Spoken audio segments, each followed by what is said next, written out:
क्या किसी भी संशोधन को सिर्फ इसलिए कि वह संसद ने किया है, बिना किसी संवैधानिक कसौटी पर परखे स्वीकार कर लेना उचित है? साल 1965 सज्जन सिंह बनाम राजस्थान राज्य मामला, जिसने संविधान संशोधन शक्ति की सीमाओं पर फिर से बड़ी बहस खड़ी कर दी। वर्ष 1964 में पारित 17वां संविधान संशोधन अधिनियम, जिसके जरिए भूमि सुधार कानूनों को 9वीं अनुसूची में डालकर उन्हें न्यायिक समीक्षा से लगभग पूर्ण सुरक्षा प्रदान कर दी गई। इन्हीं संशोधनों से प्रभावित कुछ पूर्व राजाओं और जमींदारों ने इसकी संवैधानिक वैधता को चुनौती दी। उनमें से एक थे महाराणा सज्जन सिंह, राजस्थान की रतलाम रियासत के पूर्व शासक।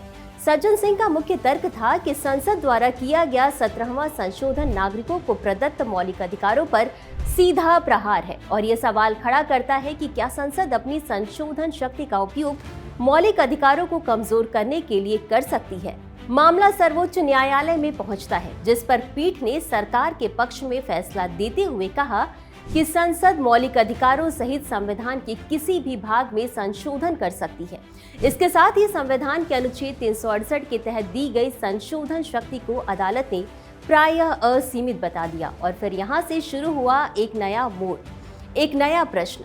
अगर संसद बिना किसी सीमा के मौलिक अधिकारों में संशोधन कर सकती है, तो क्या संविधान की आत्मा सुरक्षित रह पाएगी? क्या संविधान की बुनियादी विशेषताएं भी संशोधन योग्य हैं?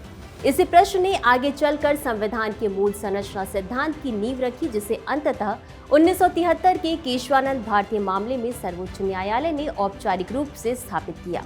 यह टॉपिक यूपीएससी जीएस पेपर 2 भारतीय संविधान से जुड़ा हुआ है। और अब आपके लिए एक सवाल, भारतीय संविधान में किस अनुच्छेद के तहत न्यायिक समीक्षा का प्रावधान किया गया है?